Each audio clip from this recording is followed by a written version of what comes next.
కేటీఆర్ గారు కూడా ఒక వ్యాఖ్య చేశారు సార్. ఓకే. మీకు కారు సర్కారు కావాలా, అభివృద్ధి ఇచ్చేటువంటి కారు సర్కారు కావాలా, బేకారు సర్కారు కావాలా అనేటువంటిది కాంగ్రెస్ పార్టీని ఉద్దేశించి ఆయన బహిరంగంగానే వ్యాఖ్య చేశారు. ఇంకోటి ఏం చెప్తున్నారంటే బుల్డోజర్ పాలన కావాలా, లేకుంటే బుల్డోజర్స్ అని చెప్పి మీరు చెప్తున్నారు. కానీ నిన్న చూస్తే అమీర్పేటలో కావచ్చు, అంబేద్కర్ నగర్లో కావచ్చు, కృష్ణానగర్లో కావచ్చు, ఇట్లా కొన్ని ప్రాంతాల్లో హైడ్రా శభాష్ 15 అడుగుల లోతున్నటువంటి 70 అడుగుల లోతుకి వరకు తీసి అవన్నీ పూడికి తీతలు ఇవన్నీ తీయటం వల్ల అసలు ఇది వరకు పడవలు వేసుకెళ్లాల్సిన పరిస్థితి వచ్చేది.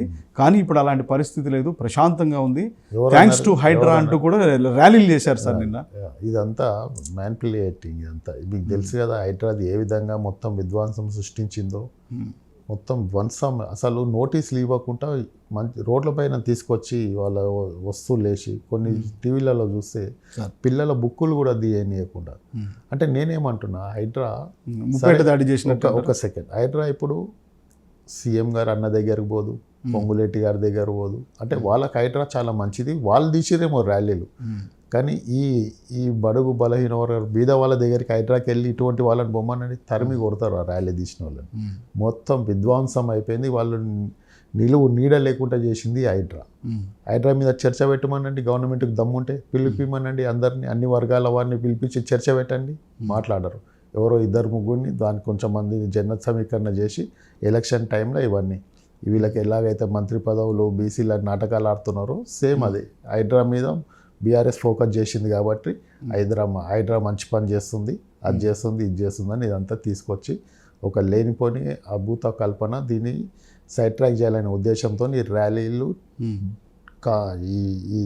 ఈ కాంగ్రెస్ ప్రభుత్వమే అక్షరాల చేస్తుందని కళ్ళకు ముందు కనబడుతుంది. కానీ జూబ్లీహిల్స్ ఎలక్షన్లో సార్, జూబ్లీహిల్స్ నియోజకవర్గంలో వాస్తవానికి మైనారిటీ ఓటింగ్ అనేది వెరీ డిసైడింగ్ ఫ్యాక్టర్, విన్నింగ్ని డిసైడ్ చేసే ఫ్యాక్టర్. కానీ ఇక్కడ హుటాహుట్టిన అజారుద్దీన్కి అసలు మంత్రి పదవి ఇవ్వటం నిజంగా, ఒకవేళ ఆ మంత్రి పదవి ఇస్తే డైరెక్ట్గా చెప్పండి.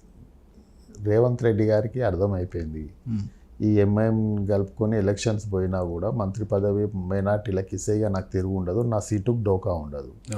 అదే నియోజకవర్గంలో ఓడిపోయిన అతనికి ఎమ్మెల్సీ ఇచ్చి ఉటావుటిన మంత్రి పదవి ఇచ్చిందంటే ఎంత భయభ్రాంతులతో ఉన్నాడు రేవంత్ రెడ్డి గారు, మీరు ఆలోచించండి. ఆత్మరక్షణలో పడ్డాడు, మైనార్టీలను హక్కున చేర్చుకోవాలనేసి. కానీ కాలం ఎట్లా అనిపిస్తుంది, మొన్న మైనార్టీల గురించి ఏం మాట్లాడిండో చూసింది కదా, మొత్తం భారతదేశం అంతా నేషనల్ ఛానల్లో కోడై కూస్తుంది. మైనార్టీలు ఉండకు, కాంగ్రెస్ పార్టీ ఉంటేనే మైనార్టీలు ఉంటుంది, కాంగ్రెస్ పార్టీ మైనార్టీలకు అండగా ఉంటుంది, మీరు మాకు అండగా ఉండాలి, లేకపోతే మీకు ఇక ఈ దేశంలో మనుగడనే లేదన్నట్టు ఒక ముఖ్యమంత్రి హోదాలో వాళ్ళని భయభ్రాంతులకు గురి చేసేటట్టు ఏస్తారా సస్తారా అన్నట్టు మాట్లాడడం ఎంతవరకు సమంజసం? ఇది అంటే సైకలాజికల్గా బ్లాక్మెయిల్ అయినా సార్? అబ్సల్యూట్లీ కళ్ళ ముందే కనిపిస్తుంది కదా. నేను అనలేను, తప్పించుకోలేను, అదంతా ఏదో మీడియా వాళ్ళ సృష్టి అనేది కూడా బహిరంగంగా ఆన్ రికార్డ్ మైనార్టీని పక్కన పెట్టుకొని అజరుద్దీన్ లాంటి వాడిని ఒక్కరు నోరు తెరవరు మైనార్టీల మీద కామెంట్ చేస్తుంటే. అలాంటి దుస్థితి ఉంది రాష్ట్రంలో. అజరుద్దీన్ గారికి కేవలం మైనార్టీ ఓట్ల కోసమే అతనికి ఇచ్చారు. మరి నాకు అనిపిస్తుంది ఎలక్షన్ తర్వాత అజరుద్దీన్ పదవి ఉంటుందో ఊడుతుందో అదైతే దాని మీద గ్యారంటీ లేదు. ఓన్లీ మైనార్టీ ఓట్ల కోసమే ఈ పదవి. ఎందుకంటే సార్, మీరు నాకు ప్రత్యేకంగా ఇప్పటి నుంచి కొన్ని సంవత్సరాల నుంచి తెలుసు, మీరు గతంలో కాంగ్రెస్ ఉన్నప్పటి నుంచి తెలుసు, వెరీ కమిటెడ్ లీడర్, అందులో నేనే ప్రత్యక్ష సాక్ష్యం కూడా. కానీ అలాంటి మీకు అక్కడ వివక్షకు గురయ్యారు, చాలా మీకు వచ్చేటువంటి పదవులు కూడా చేతులారా ఇక ఫలాలు అందుకోబోతున్నటువంటి క్షణంలో మీ మీద నీళ్లు చల్లినటువంటి పరిస్థితి వాస్తవం. అంటే అక్కడ మేము నమ్ముకున్న లీడర్లు ఎవరితోనైతే మేము నమ్ముకున్నామో వాళ్ళు మాకు ఫుల్ ఫ్లెడ్జ్గా చేయలేకపోయారు. At the same time KCR గారు చేసిన అభివృద్ధి, ఈ రాష్ట్రం 10 సంవత్సరాలు ఏ విధంగా భారతదేశ చిత్రపటంలో నిలిపాడు, రానున్న రోజుల్లో కూడా అధికారంలోకి వస్తుందనే ఉద్దేశంతో ఇందులో జాయిన్ అవ్వడం జరిగింది బీఆర్ఎస్ పార్టీలో. ఇంకోటి బడుగు బలహీన వర్గాలకు బీసీగా ఒక ముద్రాజ్ కమ్యూనిటీగా అవకాశం కూడా వస్తుంది కేసీఆర్ గారి దగ్గర ఉంటే ఒక నమ్మకంతో ఇక్కడ రావడం జరిగింది. సో ఇక్కడ ఆ భరోసా ఉన్నది. ఆ భరోసా అయితే ఇప్పటివరకు అయితే నేను జాయిన్ అయ్యి 2 years ఉంది, చాలా మంచిగా ఉంది. బీసీలకు బీఆర్ఎస్ పార్టీ అండదండగా ఉంటుంది, అన్ని కులాలకు సమానంగా చూస్తుంది. మొన్న బీసీ రిజర్వేషన్ల మీద కూడా మా బీసీని ఒక కమిటీని కేసీఆర్ గారు అటు చెన్నైకి పంపించడం, కేరళకు పంపించడం, బీసీల స్థితిగతులు ఏ విధంగా వీళ్లకు రాజకీయంగా వీళ్ళకు మనుగడ కల్పించాలి, అవకాశాలు కల్పించాలనే ఉద్దేశం మీద ఒక కమిటీని కూడా పంపించడం జరిగింది. బీసీలకు ఇప్పటికైతే బాగుంది. కానీ ఈ కాంగ్రెస్ లాగా కళ్ళుబొల్లి మాటలు చెప్పి డిప్యూటీ సీఎం, ఇంతకుముందు మీరు అన్నారు బీసీకి డిప్యూటీ సీఎం, ఇదైతే పక్కా ఫేక్. ఇది ఎలక్షన్ స్టంట్. ఇది బీసీల మీద ఏమాత్రం మనుగడ లేదు. మైనారిటీకి మంత్రి, బీసీలకు డిప్యూటీ సీఎం. డిప్యూటీ సీఎం బీసీలకు అనేది ముఖ్యమంత్రి గారు కాదు, బట్టి విక్రమార్క అని చెప్పుమానండి. బట్టి విక్రమార్క కూడా సీఎం రేస్లో ఉండే, మీ అందరికి తెలిసిన విషయం. అక్కడ ఢిల్లీలో ఒకటే బుజ్జగింపులు జరిగి ఒకటే డిప్యూటీ సీఎం, ఇంకొక రారు అని చెప్పి అప్పుడు బట్టి విక్రమార్క గారు ఒప్పుకున్నారు. ఇది ఎలక్షన్ స్టంటు. బీసీలు అంటే చిన్న చూపు చూస్తున్నారు. మీకు మొన్న చూడండి, మీరు మొన్న అబ్జర్వ్ చేయండి, 42% రిజర్వేషన్. అది ప్రతి ఒక్క రాజకీయ నాయకునికి తెలుసు. ఆర్టికల్ 9లో పెట్టి, షెడ్యూల్ 9లో పెట్టి పార్లమెంట్లో పెడితేనే, ఇంతకుముందు కూడా జయలలిత గారు కూడా అట్లాగే చేసుకున్నారు. ఇక్కడ నువ్వు ప్రెసిడెంట్కి పెట్టు, అసెంబ్లీ తీర్మానం పెట్టు, గవర్నర్కి పంపి, అది ఎట్టి పరిస్థితుల్లో పాస్ కాదు అని రేవంత్ రెడ్డి గారికి కూడా తెలుసు. రేవంత్ రెడ్డి గారికి బీసీల మీద ఒక్క 1% కూడా అభిమానం లేదు, ఏం లేదు. ఓన్లీ మమ్మల్ని రోడ్ల మీద తీసుకొచ్చి వీళ్ళు ధర్నాలు చేయాలి, వీళ్ళు మొత్తుకోవాలి అంటే అతని వైఫల్యాలను కప్పిపుచ్చుకోవడానికి బీసీ అంశం తీసుకొచ్చి బీసీలను పావుగా వాడుకున్నారు. ఈ బీసీ డైవర్షన్ పాలిటిక్స్ బీసీ నాయకులు ఎవరైతే ఉద్యమాలు చేస్తున్నారో వాళ్ళు గమనించాలి. రేవంత్ రెడ్డి గారి వైఫల్యాలు, అతను పథకాలు ఏవైతే హామీలు ఇచ్చారో 6 గ్యారెంటీలు అమలు పరచకపోగా మొత్తం రాష్ట్రంలో ఉన్న వ్యతిరేకత ఉంది. దాన్ని రూపుమాపి కనుమరుగు చేయడానికి బీసీ అంశం తీసుకొచ్చింది. ఒక్క షెడ్యూల్ 9లో తప్పించి ఇంకెట్టి పరిస్థితుల్లో 42% రిజర్వేషన్ రాదు.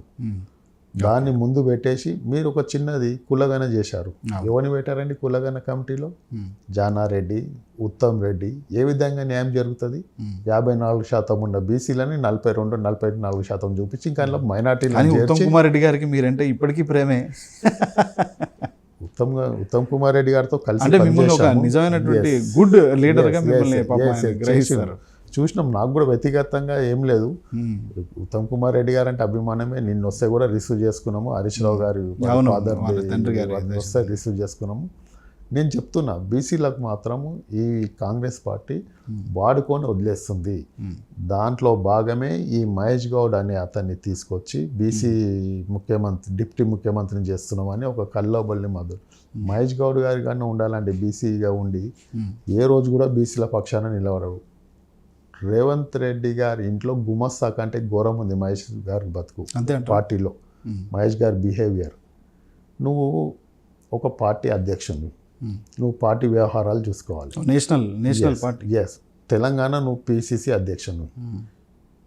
టీపీసీసీ అంటే తెలంగాణ ప్రదేశ్. తెలంగాణ అనే పదము కేసీఆర్ గారి పుణ్యాన్ని వచ్చింది. కేసీఆర్ గారి పుణ్యాన్ని నీకు నిజం చెప్పాలంటే పిసిసి అధ్యక్షుడు అయినను. అలాంటిది నువ్వు ఎప్పుడు చూడు పొద్దున్నకి వెళ్ళరు సాయంత్రం దాకా రేవంత్ రెడ్డి గారి ఇంట్లో, రేవంత్ రెడ్డి గారి ఆఫీస్లో. నీకు ఏం పని అంటే పైరవిలా నువ్వు పీసీసీ ప్రెసిడెంట్ అయ్యి ఉండి మంత్రులు కొట్లాడుకుంటే నీకేం సంబంధం? నువ్వు పీసీసీ అధ్యక్షునివి, నీ కమిటీలో ఉన్న లుసుగులు నువ్వు చూసుకో. మంత్రులు కొట్లాడితే ఎవరు చూడాలండి? ముఖ్యమంత్రి గారు పట్టించుకోవాలి. క్యాబినెట్ పరిధిలో ఉన్నాయి. ఏ ఒక అంశం మీద కూడా మహేష్ గారికి అవగాహన లేదు. 29 జీవో తీసుకొచ్చి గ్రూప్ 1 విద్యార్థులు అంతా మెరిట్ స్టూడెంట్లు రోడ్ల మీదకి పడి వాళ్ళు లాఠీ దెబ్బలు తింటే ఊటాఓటిని ఏదో కమిటీలు వేసి నేను మాట్లాడిన మంత్రులతో ఇదంతా ఓకే. ఏ సబ్జెక్టు మీద మహేష్ గారికి అవగాహన లేదు మహేష్ గౌడ్. కానీ మాది ప్రజాపాలన, మా పాలనలోనే విద్యార్థులు, ఉద్యోగులు, రైతులు అంతా ప్రశాంతంగా ఉన్నారు. ఇది కేవలం రాజకీయ అధికారం కోసం బీఆర్ఎస్ పార్టీ రైతులు మాట్లాడితే రైతులను తీసుకుపోయి సోషల్ మీడియాలో రైతులు పాపం మాల్మూర చెట్ల కింద కూర్చొని మాట్లాడిన వీడియోలు, రీల్స్ కూడా చూసి వాళ్ళని తీసుకెళ్లి జైల్లో వేస్తున్నారు. ఏ విధంగా రైతులు సంతోషంగా ఉన్నారు? విద్యార్థులు రోడ్డు పైన వచ్చి ధర్నాలు చేస్తున్నారు.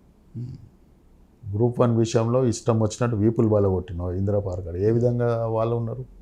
నిరుద్యోగులకు ఉద్యోగాలు లేక రైతులు, నిరుద్యోగులు అట్లా ఉంటే పరిస్థితులు ఎంత ఘోరంగా ఉండే రాష్ట్రం. సార్ మొన్న మీరు పాల్గొన్నారు కదా బస్సు భవన్ దగ్గర, ఎంత ఘోరం ఉంది పరిస్థితి.